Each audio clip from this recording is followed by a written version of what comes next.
Derek Wilson here with Varium Racing.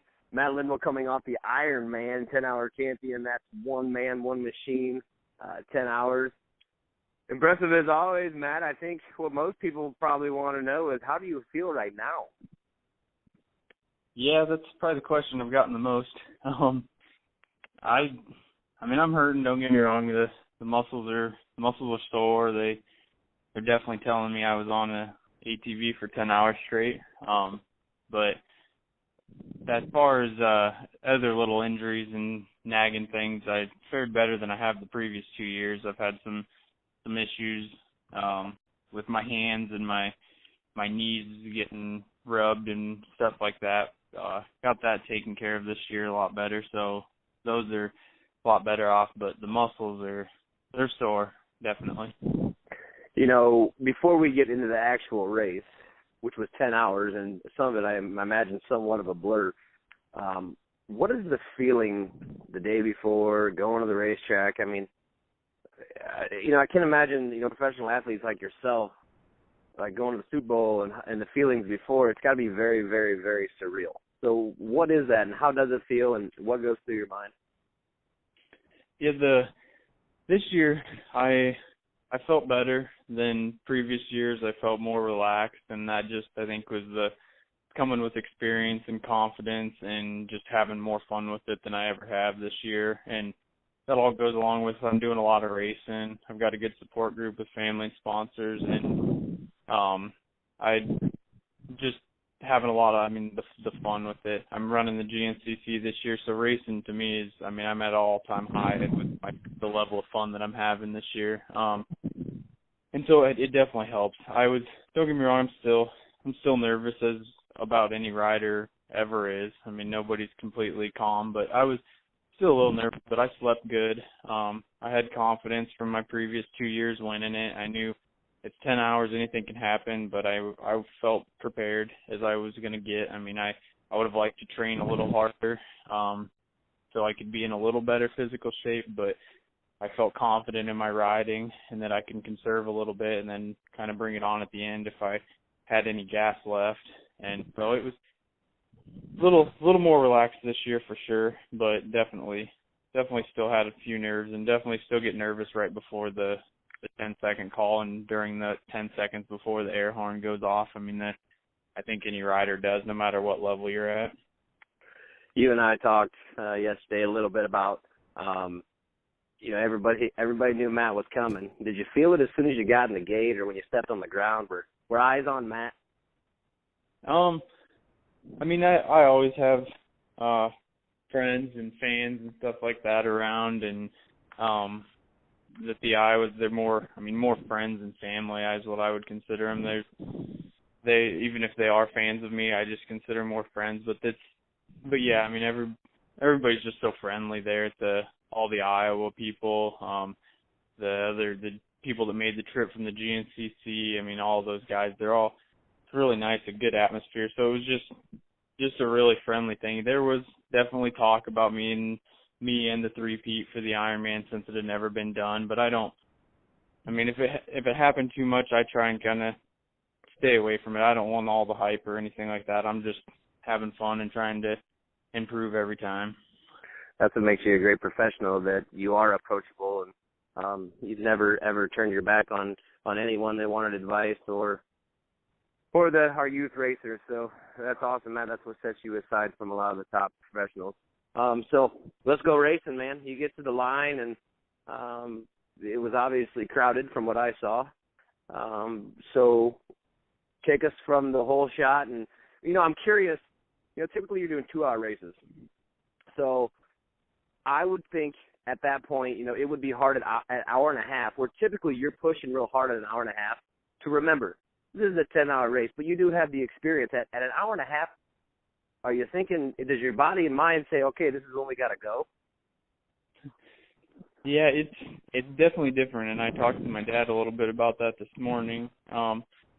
It's the mindset you really, and especially with me, I feel like, because I've been working on nothing but improving speed, anything from my cornering speed to just flowing better, trying to carry more speed through whoops, corners, whatever it may be in my racing the last 3 years. I mean, I've been trying to greatly improve speed. Well, when you get to a race like that, you have to change your mindset a little bit. It's definitely, and for sure in the first half of the race, speed means nothing. You want to conserve some energy. You want to be smart. You don't want to have problems. You don't want to tear your body up. You don't want to tear your machine up, anything like that. You don't want to get stuck or hung up. You just want to keep clicking off laps, get comfortable, know the track, and just kind of feel it out. Because you're not going to win the race in the first 5 hours, that's for sure. And so it's a whole different mindset. I mean, going into it, I know that I try and get a good start and work through at least some of the pack off the start, so I don't have to worry about passing or working through too much. And that's worked out pretty well for me every year. I've gotten good starts, and so that helps. And I just kind of settle in and ride a pace that feels comfortable to me and that I feel like isn't going to wear me out, and kind of how I play out for the first 5 hours. And then after that, the game plan kind of changes a little bit. Plus, once you get past that halfway point, usually in between the halfway point and I say hour 7, you hit it. I think most people probably do, or at least I do. You just hit a mental wall, and you just have to get yourself through it because you're tired. You're getting. I mean, it's just. I don't even really know how to describe it accurately, but you're getting physically exhausted. You're mentally exhausted. You're just 10 hours on ATV. It starts getting dark, so the track's changing. Your vision's changing, and so strategy has to change a little bit, but you got to keep pushing through. And we talk a lot about body, mind, and machine, and typically, we're talking about all sorts of different racing, whether it's drag racing or dirt track racing, monster trucks for that matter, and especially on quads. So body, you certainly I would say you're probably in the best riding shape of anybody at that event. Mind, I think your mindset is from the experience. Would you agree that you were in a good place? Yeah, the experience, the confidence with my pit crew and myself and everything, my machine, all that, just the confidence and all of that stuff, and that's a big part of it for sure. You gotta have confidence to succeed.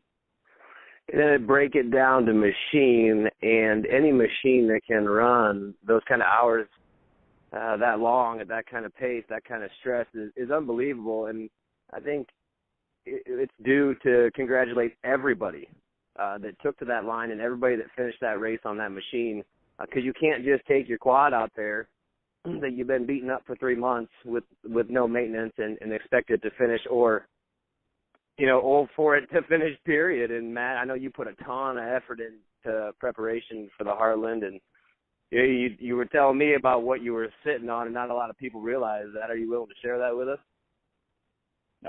Yeah, I mean, everybody saw it. It's just a factory 2007 Honda 450R with factory shocks that Bart Thomas over at Shockworks worked his magic on. Got the thing handling wonderful, but it's nothing fancy. I mean, he did an amazing job with those shocks for just factory shocks. I mean, and then I had my trusty Gold Speed wheels, GBC tires, of course, and a little bit of hot cams horsepower. Other than that, the internals of the motor have actually never been touched. Head bolts have never been off of it. It's never even been rebuilt. It's just a really low-hour 07 that was supposed to be my practice bike for the year, but I took so many races this season that I've only gotten about, I'd say about 4 or 5 practice days since I started racing in Florida this year, so it hasn't gotten a whole lot of time on it. That's amazing. And as far as the motor, it was flawless, but as we talked yesterday, almost as to be expected, you did have one issue. You want to share that? Yeah, I did. A little bit disappointed. I don't know if I did something, forgot something or what, but I had the top shock bolt break, come loose. I swear that I Loctited it and had a new factory lock nut on it, but maybe I didn't. But the top shock bolt on the left-hand side came off, broke, whatever, and the shock fell down towards the middle of the frame, hit the clamp that my precision steering stabilizer clamps onto the steering stem with. It hit that clamp and spun that clamp on the steering stem, which in turn, when I turned the handlebars, made the precision stabilizer slip internally. So it turned it too far out of its ratio, I guess.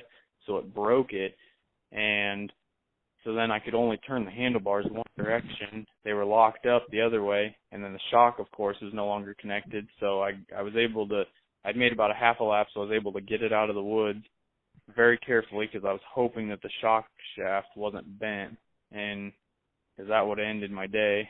But so I got it limped out of the woods, got back to the pits.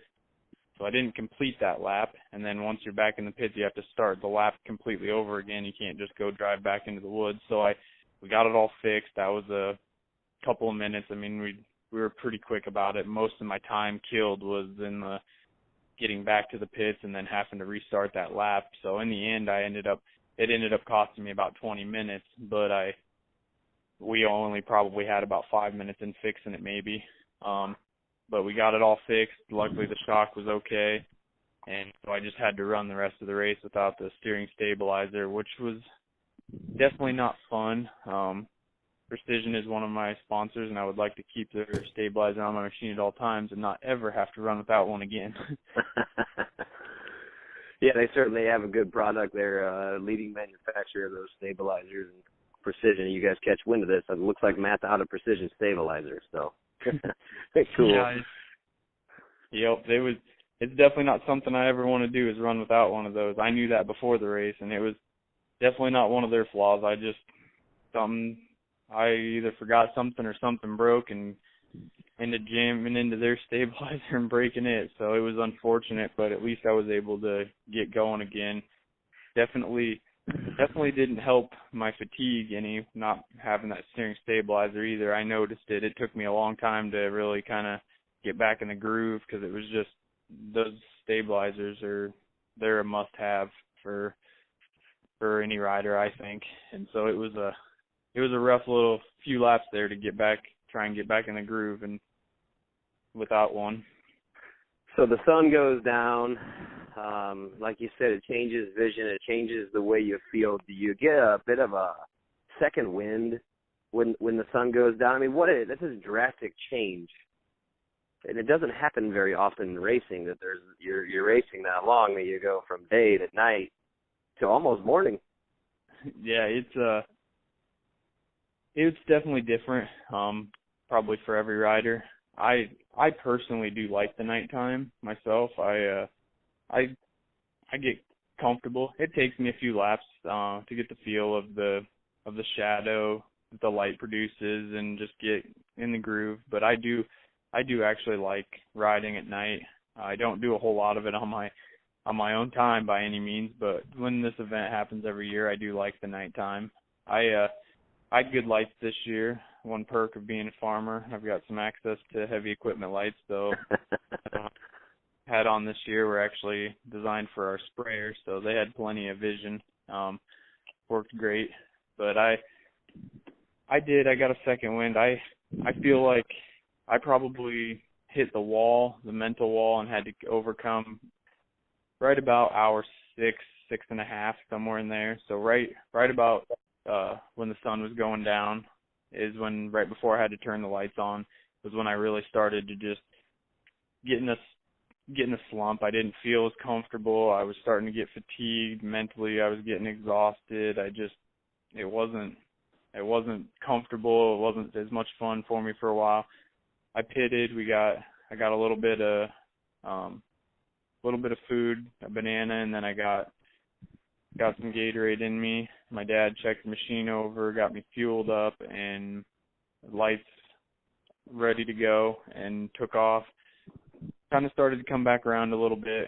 Got myself feeling a little more comfortable. They started telling me on my pit board that I wasn't too awful far out of the top 10 overall. So I got to about an hour and 15 minutes left, about an hour and a half left, and I pitted my final time to top off with fuel, so I knew I could make the rest of the race and get a little bit more Gatorade and and fresh water in my water pack. I went back out, and that gave me my second wind. Was when they told me you're in, I believe I was in 13th place overall, and I'm not too far out of 10th. Well, it turns out that they were misreading the lap time screens. I was actually a lap down to 10th overall, but at that point I was already committed to running as fast and as hard as I was physically capable of. And so about hour 8.5 or so, I started clicking off by far my fastest lap times of the day.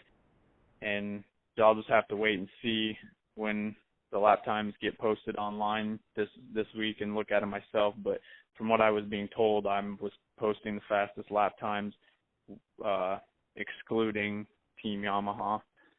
That's outrageously impressive. I mean, that would be cool. I'm not positive on that, but that's what I was told. So we'll see when those come out. But I was shooting for that top 10 overall. I really, really wanted it. That was a personal goal I had for myself leading up to it. I really would like to hit that top 10 overall. I do feel like I should have. I feel like physically and mentally I could have got that accomplished had I not had that mechanical issue and been able to still have my stabilizer for comfort, confidence, and fatigue. I do feel like I could have broke into that top 10. Did you catch a number of how many teams entered by chance? I don't know the number. I do not know. That'll be another thing they'll have online as soon as it's all posted. I haven't checked this afternoon. I know they're usually pretty quick about it. It'll be up this week for sure. But there was quite a few as usual. I'm not going to try and take a guess on the past. It's been in the 70s numbers. So to put that in perspective for people that aren't real familiar with the Heartland Challenge, typically if you have 70 teams, 65 of those are 2 to 3 man teams, and they run them in a team and they take shifts racing for 10 hours. Now what Matt does, in case you don't know, is he does one man the whole time. So you're talking about 70 teams, and Matt is closing in on the top 10 of all of them as a one-man team. Absolutely incredible. There's this. You really can't find the words for it. There's so many words, but you can't find a grand enough word for that accomplishment, Matt. Every great accomplishment has a whole lot of people helping, and I know that you are extremely grateful to a number of them, your family as well. So why don't you let us know who those important people are, Matt? Yeah, definitely. First off, the family, like you said, I've got a great support group. They help me out, and if anybody that hasn't been there, anybody that has been there to the Heartland and knows how much of a family atmosphere it is, how much of a family sport racing is in general, I guess. But to run the Ironman class, it's incredible the amount that the pit crew and family has to put in effort-wise also. It's not just me out there for 10 hours. They're doing a serious amount of work in the 10 hours. They're not just sitting there eating food, twiddling their thumbs by any means. It's a lot. That's anybody that was there too. I got a little bit choked up on the podium, and that's why it means a lot to me. The last 3 years they've been there and gotten me to the win just as much as I've gotten myself to the win. So I do appreciate that.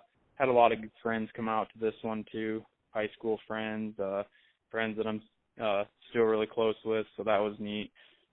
And then my sponsors, the Varium, I guess the Varium family, most of them were there, very supportive as always. Varium itself for supporting me through it all, year in, year out. Bart Thomas at Shockworks, as I said, he set me up with some great shocks. He sets me up with great power plant and shocks for my national four-wheeler. I can't thank him enough. Gold Speed wheels. They've really stepped up big for me this year. Was happy to put them on the podium. The tires, GBC, they're the ones that put on the event, and can't thank them enough. Tons of contingency and cash prizes that they come up with, and make some great tires. They got new tire coming out beginning of the month that I'm definitely going to be getting a bunch of. Looks to be a awesome GNCC tire. Vanilla Gorilla Race, Spider Graphics, MSR, Gear, IMS, Cunningham Racing, RJR, EBS, UNI air filters, DP brakes, Sunstar, chain and sprockets, hot cams, pivot works, form of boots, 100% goggles, quad tech, everybody that's helped me out along the way.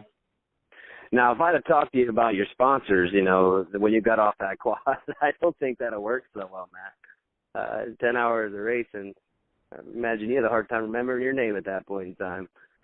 Yeah, definitely. Any of my sponsors that hear this or anything, on the podium, like I said, I got a little choked up with the whole family there, and just the overwhelming support from everybody and everything.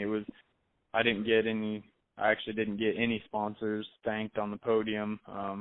Sorry about that. It was definitely just I wasn't 100% there mentally, and definitely was basically non-existent physically. So I was a little tough, but I did get an interview with ATV riders right after, and I think I got all of them plugged in that interview, so hopefully they'll get that out, and I got my sponsors plugged through that. But yeah, the podium speech wasn't my best, but I was drained and definitely a little overwhelmed with all the support.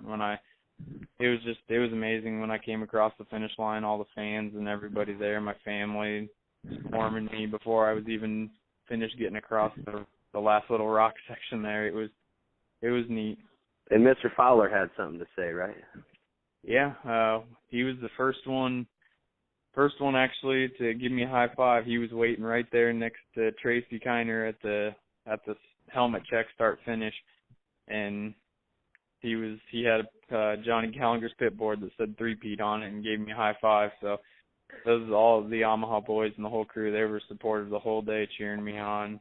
Johnny Gallagher especially, he was always hollering at me when I'd go by, cheering me, and that once or twice, I don't remember now how many times he personally lapped me, but every time he went past me, he was cheering me on and fist pumping as he went by me. So it was neat. Yeah, I think it goes to say that the Yamaha boys, Walker Fowler, I have a high respect for, just because of his personality, because you and him have that in common, of just being good people, great racers and good people. I think that's what really makes you guys great above and beyond the racing. I want to make sure I mention the rest of Varium. Did you hear of the 90cc Varium boys? Yeah, I did. I was there for part of their race. I didn't get to see the start, but I was there for the second half of their race. They were dominant. They all looked good out there. They were running real good. The Kobe and Holder and Meyer, is that the other one that was riding with them? Yep. Kobe Neer, Carter Holder, and Ryan Meyer out of Newton, Iowa. Yep, that's what I thought. And they were flying. The last I would say I probably saw the last 40 minutes of their race, and they had a very sizable lead. They all looked good, and I think everything worked out real good for them. I know they've got some good parents and friends that are helping them on their machines too, and sponsors, and it all must have worked out pretty well for them because they had a sizable lead. I think it's important we mention that within Varium, there's a lot of support for those young men, and we will continue to support the youth racers. I want to make sure I mention Jason Hooks. That man he's a saint. He's so sharing and caring. And Jason Hooks out of Butte, Iowa, the Tri-State Truck and Equipment. He is the owner. If you guys need anything, he's a very honest, straightforward, fair man, and just a great guy to help all the youth racers involved in Varium, as well as Brad Holder, just put a massive amount of time in putting motors together and financially as well helping out, and Jamie Weckel also. So thank you to those three men. And, Matt, I think, they play a role in some of your program too. Oh, yeah. Just in support and help. And oh, yeah. I've gotten lots and lots of moral support from all three of those guys. They're very supportive. Jamie has helped me out actually at the Heartland Challenge multiple years, I think actually every year, if he's not out riding himself, if he's on a break, or if he's last year I believe he didn't run it because he had a little bit of an injury, but he's always helping me out. Brad is lending me lots and lots of mechanical advice. He knows the 450Rs inside and out for sure. And Jason, as you said, he's helped cut trails before. Just come out and ride and been supportive with anything. They're all great people for sure. We had Jamie Weckel actually ran the Heartland Challenge. Kyle Ernst ran it. Sheldon Phipps, the newcomer, and for Sheldon Phipps, I think this is the race that took him from a rookie into his prime. So he should be able to hit the ground running coming off the Heartland, which I think, will help you as well. And there's no doubt when you go through something like that, it excels you. You have no doubt.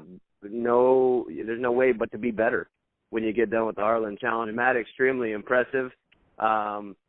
Speaking of Jamie Weckel, he just pulled up here. So I'm sure we'll chit-chat with him a bit too.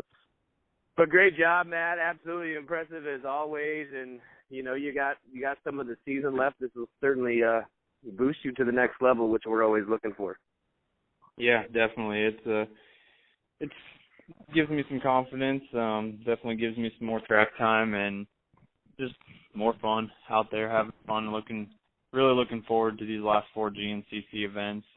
Hoping I can get my race squad together. Just hold up good. Got great sponsors with some fresh parts going on it, and hopefully I can get my butt in the gym and out on my bicycle and getting a little bit better shape than I was for the beginning, so I can hopefully put down some even better lap times. I'm looking for really shooting for top 10 overall in the nationals. That would be my ultimate goal for this season. I've been close twice, but just not quite. So I hope I can get there. Well, we're here for the ride and excited as always, Matt. It's been a wild 3 years, I think, since I met you in Memphis, Missouri, and came up there with Varium racer Matt Voss at the time, and kind of came out of retirement, if you will. Went up there and won a race in Memphis, and it was my first national race. And it's amazing how close we've all come within Varium, and how well known you are, and the exposure you've gotten. But exposure, the kind of congratulations you're receiving doesn't come because you turn your back on the youth and turn your back on the people. So congrats to you, Matt. It's not always easy to put on a smile, be happy, and I'm really proud of you for that. Thanks for letting us be a part of it, Matt. Get some rest, and I will be in touch. All right. Thank you, guys. Appreciate it. Thanks, Matt. Bye-bye. Bye.